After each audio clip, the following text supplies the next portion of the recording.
Écoute. Bonjour, mon invité aujourd'hui est Carole Gomez, chercheure à l'IRIS. On va parler avec elle de football et de la Coupe du Monde féminine, ou plutôt de la Coupe du Monde 2019, puisque quand on dit Coupe du Monde masculine, on ne dit pas masculine justement, on dit Coupe du Monde. Carole, vous avez publié pour le compte de l'UNESCO et du mouvement Positive Football, et l'IRIS bien sûr, un document juste avant le lancement de la Coupe du Monde, quand le football s'accorde au féminin. Alors, peut-être déjà un rappel historique. Le football féminin a connu son heure de gloire au début du XXe siècle et ensuite a été banni. Donc peut-être commençons par ce succès qui avait disparu des mémoires d'un football féminin qui enchantait et déchaînait les passions au début, juste après la Première Guerre mondiale. Oui, c'est aussi ça qui est important de retenir dans le développement de la pratique, c'est qu'on a tendance à considérer qu'elle est très récente, alors même que les premiers matchs, et l'histoire révèle que les premiers matchs ont été réalisés quelques années seulement après les premiers matchs internationaux des hommes. Et donc on estime à peu près à 1880-1881 le premier match opposant deux sélections.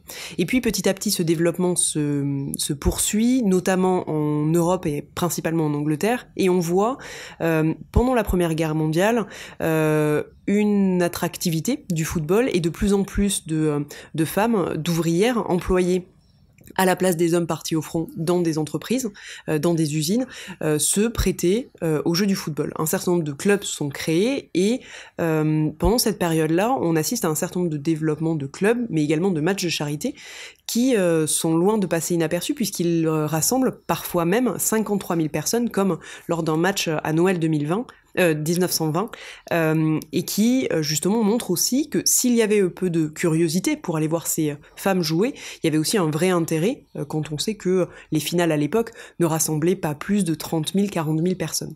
Donc c'est aussi ça qui est intéressant de noter, c'est cette histoire qu'il y a pu avoir de cette pratique féminine.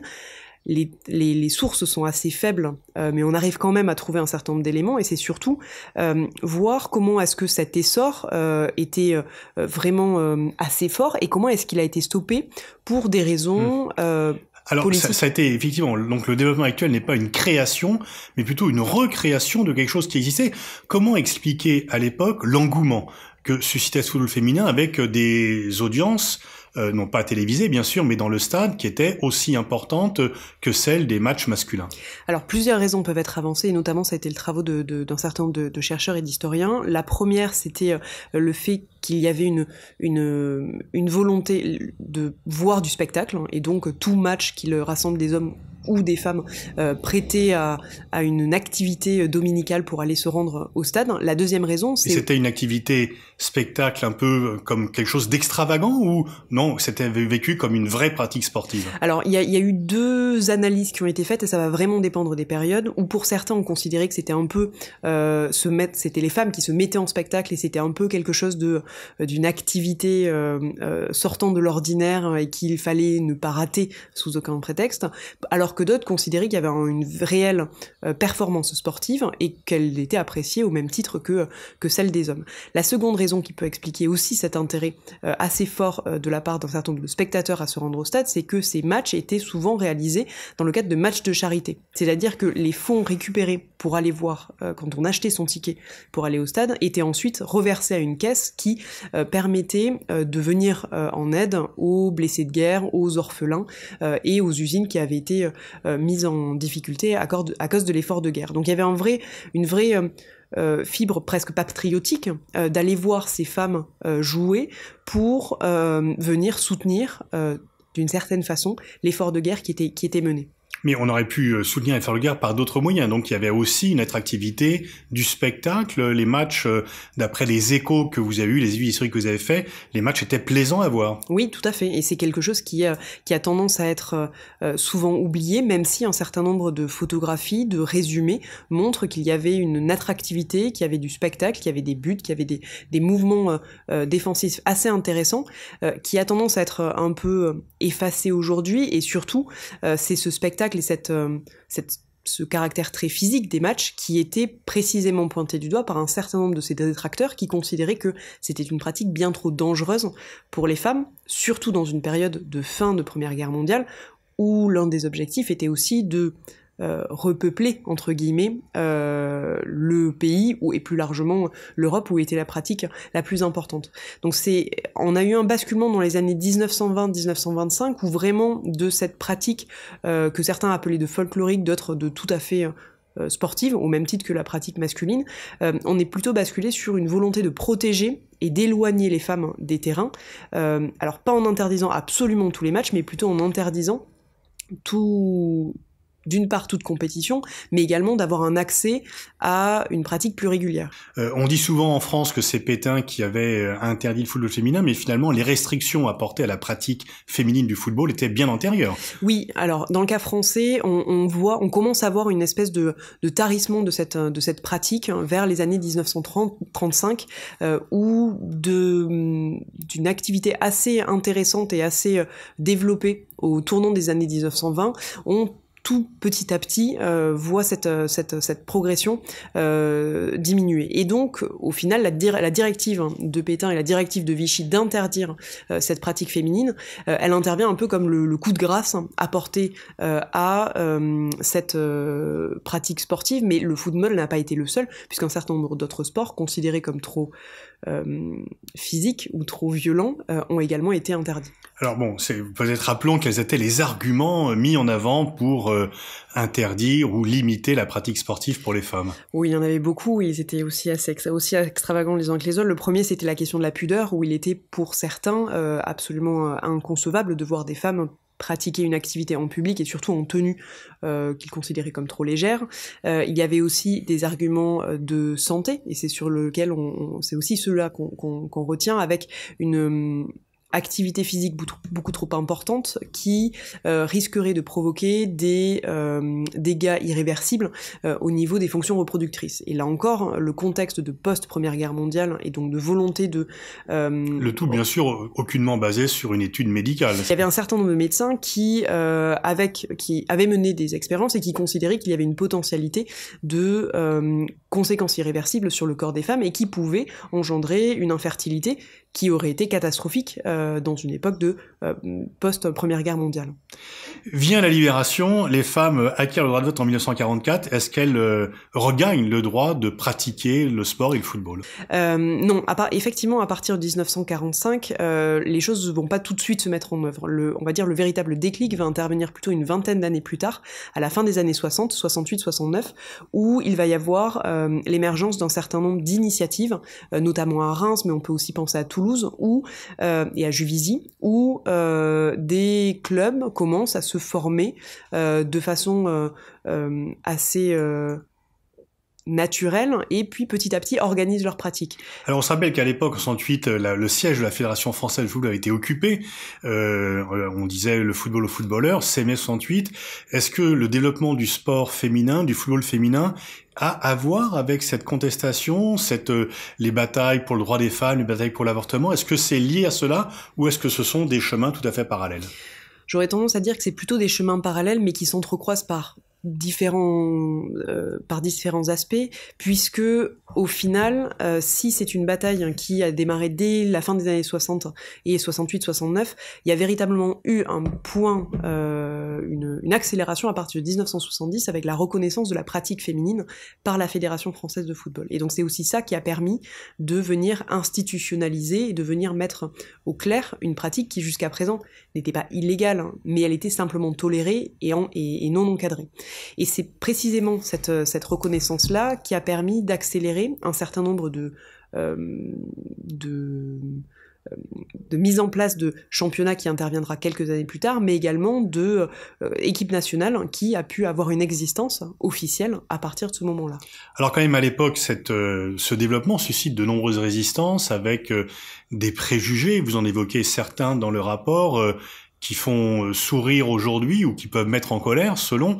Mais donc, il y avait là encore une force de résistance par rapport au fait que des femmes puissent jouer au foot. Bien sûr, et on le voit à travers les archives que l'on peut trouver à l'INA, on le voit à travers un certain nombre d'articles qui sont publiés, de journaux, mais également on le voit aussi à travers peut-être aussi la fédération qui n'avait pas encore compris à quel point la place des femmes dans le football allait devenir quelque chose d'essentiel. Et c'est assez intéressant surtout de se rappeler du chemin parcouru aujourd'hui, quand on voit que c'est quelque chose qui est au final assez récent et avec un vrai basculement, un vrai basculement à partir de 1998 et notamment Aimé Jacquet en tant que directeur technique national qui donne un coup d'accélérateur à cette pratique-là, et puis ensuite avec l'arrivée de Noël Le Graët à la tête de la fédération française qui permet de mettre en œuvre concrètement une féminisation, pas simplement sur les terrains, mais également au niveau de l'arbitrage, au niveau des entraîneuses, mais également au niveau de la fédération avec une féminisation, avec des vice-présidentes, des secrétaires qui incarnent cette réelle féminisation. Et c'est d'autant plus important de le souligner qu'un certain nombre de travaux au début des années 90 n'hésitaient pas à mettre en avant le caractère rétrograde de la fédération, parce qu'il n'y avait pas une véritable considération qui était faite de la part des femmes, où on considérait que la pratique féminine intervenait dans les questions annexes qui devaient être traitées en fin de congrès, au même titre que le football folklore, etc. Et il y a vraiment eu en l'espace d'une quinzaine, vingtaine d'années, grâce à des petits pas faits par des pionniers et par des pionnières, mais également avec cet accélérateur de Aimé Jacquet, mais également de Noël Le Graët, d'arriver à la situation où on est aujourd'hui, qui est certes pas encore optimale, mais qui a connu des progrès incontestables depuis des années. Alors là, on parle des fédérations. Dans les clubs, des gens qui ne sont pas connus pour leur engagement féministe, comme Louis Nicolin, par exemple, a joué un rôle quand même très important, pionnier pour développer la première équipe professionnelle en France avec Montpellier, et bien sûr Jean-Michel Aulas. Donc là aussi, ils étaient un peu en avance sur leur temps, où ils ont rattrapé le retard qui existait. Oui, exactement. En fait, pour le cas de Montpellier et le cas de Lyon, c'est quelque chose qui est assez intéressant à analyser, puisqu'on voit qu'ils considèrent qu'un espace est libre à ce niveau-là, et au contraire qu'ils ont tout intérêt à venir investir. C'est une démarche à la fois de bon sens, mais également d'entrepreneurs, de chefs d'entreprise, qui considèrent qu'il y a un vrai marché à développer à ce niveau-là, et que si la pratique masculine est largement développée, popularisée et très largement démocratisée, celle féminine est encore à ses balbutiements, et qu'il va falloir l'accompagner, l'encadrer pour permettre la mise en place d'un club extrêmement performant, mais plus largement de tirer vers le haut un championnat qui aujourd'hui est certes assez hétérogène, mais qui se distingue sur la scène nationale et continentale comme un des championnats pour le moins intéressants, avec évidemment en tête de proue l'Olympique Lyonnais et ses nombreux titres. Vous avez parlé de l'action de Noël Le Graët qui s'est battu pour avoir la Coupe du Monde qui soit organisée en France et donc qui a vraiment milité pour, qui a fait les efforts nécessaires. Il a également féminisé les instances dirigeantes de la fédération en mettant des femmes à des postes de responsabilité et dont on sait qu'elles ne sont pas des faire-valoir quand on connaît un peu leur tempérament aux unes et aux autres. Et puis il y a en même temps des reproches qui sont faits. On dit oui, quand même, les filles sont pas payées comme les garçons, etc. Alors est-ce que et ce thème du verre à moitié plein, à moitié vide, qu'est-ce que vous en pensez ?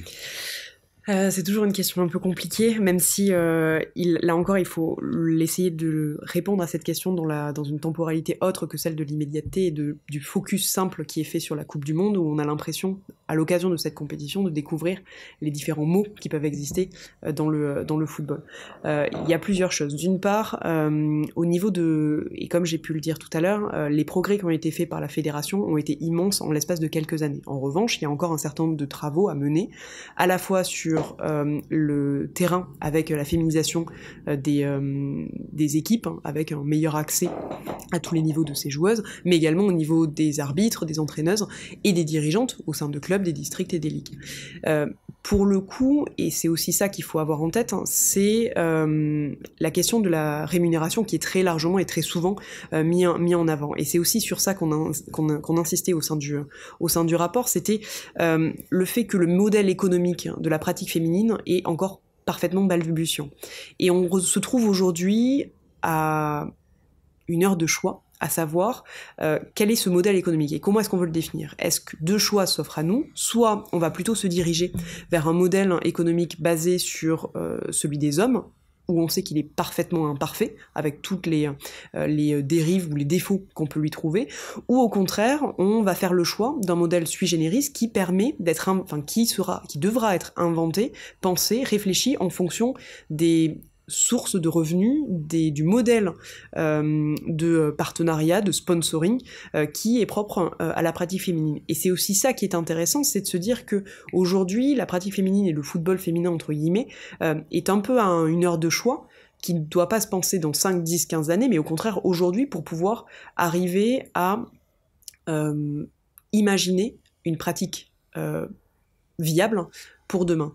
Et ça fait aussi référence à la question des primes. Aujourd'hui, donner des primes ou par exemple des salaires de la même hauteur du côté masculin que du côté féminin, ce serait sur le papier extrêmement intéressant et parfaitement égalitaire, mais d'un point de vue économique, ça n'aurait pas de sens puisque ce serait quelque chose qui ne serait pas viable. Et c'est aussi ça qu'il faut avoir en tête, c'est le côté viabilité sur le long terme et non la photographie. Oui, parce qu'on peut remarquer que les protestations contre l'inégalité des primes entre hommes et femmes ne viennent pas des femmes elles-mêmes. Les joueuses de l'équipe de France, beaucoup se sont exprimées en disant il y a la FIFA, on a la même répartition des primes que les garçons, sauf que la prime donnée par la FIFA est moins importante que pour les garçons par rapport aux droits télé qui sont supérieurs dans ce cas. Pour le coup, ça c'est quelque chose qui est vrai en France, où il y a assez peu de joueuses qui prennent position sur ces questions-là. En revanche, et c'est ça qui est aussi intéressant, c'est de voir que ça c'est quelque chose qui est en train de bouger à l'international.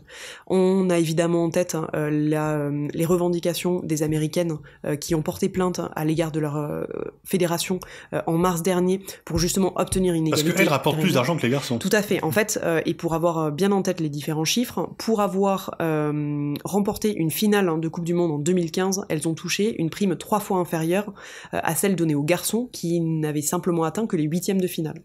Et alors même que le business model du football aux États-Unis est très largement basé sur la pratique féminine. Et donc il y avait cette espèce d'incohérence entre les règles édictées par la FIFA et de l'autre côté la réalité du terrain.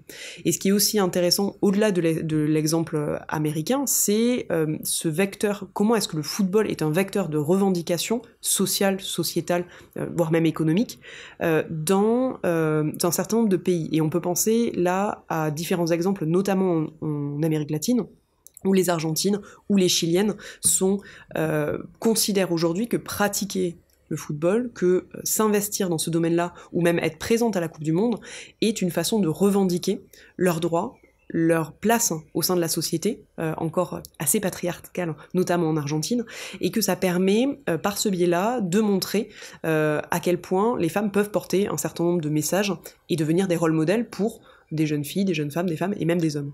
Vous parliez des États-Unis où l'équipe féminine a beaucoup plus de succès que l'équipe masculine. Comment expliquer la différence de niveau? Quelles sont les places fortes du football féminin en termes de compétitivité? Et on voit que, ne serait-ce qu'à travers l'exemple américain ou chinois, que ça ne correspond pas au même modèle que les places fortes du football masculin. C'est ça qui est aussi intéressant à analyser avec la pratique du football, c'est qu'on va voir dans le classement FIFA, et si on reprend le classement FIFA pour les femmes, on va voir que se dégage un certain nombre de pays qui n'ont pas forcément été autant touchés que des pays occidentaux, d'Europe occidentale, par des injonctions ou des interdictions qui les ont éloignés trop longtemps des terrains. Et donc dans ces cas-là, sur le classement mondial, les États-Unis, le Canada sont évidemment devant, mais également un certain nombre de pays d'Europe du Nord, les pays nordiques, Danemark, Suède, Norvège, et également Angleterre, Allemagne. Et la France également a su rattraper son retard en une quarantaine d'années, faisant fi d'un certain nombre d'interdictions qui n'étaient pas aussi présentes dans un certain nombre de pays. Est-ce que l'on peut dire que dans les pays où les droits des femmes est le mieux respecté, l'équipe de football est la plus compétitive ? Ça va. Il faudrait faire une corrélation exacte entre ces éléments-là, mais il n'est pas impossible qu'il y ait effectivement cette corrélation, même si des exceptions peuvent exister. Mais ça peut être l'objet d'une nouvelle étude. Vous montrez dans votre étude le développement des équipes féminines qui jouent des compétitions internationales. Au départ, quelques dizaines et maintenant presque 160. Oui, effectivement, et c'est aussi ça qui est encourageant, et c'est aussi pour ça qu'il faut plutôt parler de verre plein que de verre vide. C'est cette popularité du football, mais également sa mondialisation. En 1991, lors de la première Coupe du Monde organisée par la FIFA, il n'y avait que 51 équipes, sélection nationale féminine, qui étaient présentes. 27 ans plus tard, en 2018, on a fait le compte, il y en avait 159, et qui se répartissent sur absolument tous les continents. Donc c'est assez intéressant à différents égards. D'une part, il y a eu une démocratisation de ce football, puisqu'il est pratiqué par 3 fois plus d'équipes, mais également une mondialisation, puisque quasiment aucun continent n'est épargné, et on voit même, si on fait une analyse un peu plus fine en fonction des confédérations, que c'est précisément la Confédération africaine, la CAF, mais également la Confédération asiatique, qui sont les plus actives sur le sujet et qui ont permis à des fédérations et à des commissions féminines d'encadrer et de développer cette pratique féminine. Donc il y a un développement qui touche tous les continents, sans exception. Pourtant, il n'y a pas de pays arabe qui soit qualifié pour cette Coupe du Monde féminine. Oui, effectivement, on peut noter une absence de pays arabes au sein de cette Coupe du Monde qui peut être expliquée par plusieurs raisons.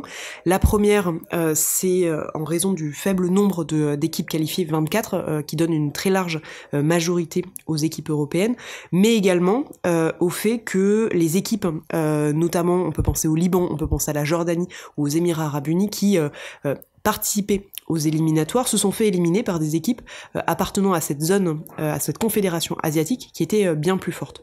En revanche, si on se décolle un peu, si on prend du recul par rapport à cette Coupe du Monde, on peut voir qu'il y a encore des progrès à faire sur cette zone asiatique concernant le développement de la pratique féminine et plus largement de la féminisation du sport, où l'histoire, on va dire, de cette pratique est assez récente.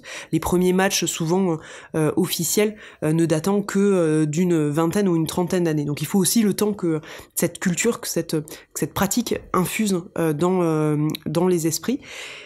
En revanche, on voit dans cette zone asiatique de plus en plus de mouvements, et notamment de mouvements de l'action civile, de la société civile, qui se mobilisent pour justement permettre d'accélérer cette féminisation. On le voit notamment avec le fait de permettre aux femmes d'assister à des matchs de football, et notamment en Iran, où un certain nombre d'associations se mobilisent pour rendre la possibilité aux femmes de revenir au sein des tribunes, mais également avoir une activité sur le terrain, comme on a pu le voir par exemple avec des équipes de futsal extrêmement performantes et qui sont devenues en l'espace de quelques années des véritables phénomènes au sein de la société. Donc c'est aussi ça qui est intéressant à noter, cette diversité, ce dynamisme qui peut exister dans ces pays-là, même si on a encore, il y a un chemin important qui reste à parcourir, mais qu'il faudra suivre avec la plus grande attention dans les mois qui viennent. Alors Aragon avait dit que la femme était l'avenir de l'homme. Diriez-vous que la femme est l'avenir du football ? Ça c'est incontestable, et à ce titre-là, la FIFA, je pense, l'a bien compris, puisque l'on voit de plus en plus une volonté de la FIFA de réellement mettre en œuvre sa féminisation. Si la première Coupe du Monde est intervenue en 1991, lors du premier symposium sur le football féminin en 1995, Sepp Blatter avait considéré que l'avenir du football était féminin. Pourtant, il a fallu quelques années pour tout ce processus de se mettre en place, puisque il faudra attendre 2018 pour que la FIFA publie une première stratégie globale pour le football. Elle a évidemment un intérêt d'égalité pour promouvoir cette pratique féminine, mais il serait assez naïf de croire que c'est simplement pour la beauté du jeu. C'est aussi parce qu'il y a un intérêt économique, puisqu'elle a bien compris que si le vivier de pratiquants et de consommateurs du côté masculin était très largement entamé, le vivier côté féminin était quant à lui entièrement à conquérir, et c'est aussi pour cette raison-là qu'il y a énormément d'initiatives, de colloques, de stratégies qui sont publiées à ce sujet, et quelque part on ne peut que s'en réjouir, même s'il y a un côté évidemment mercantile à ça. Merci Carole Gomez, je renvoie à la lecture de votre rapport « Quand le football s'accorde au féminin », publié sous l'égide de l'UNESCO et de Positive Football et de l'IRIS. Merci.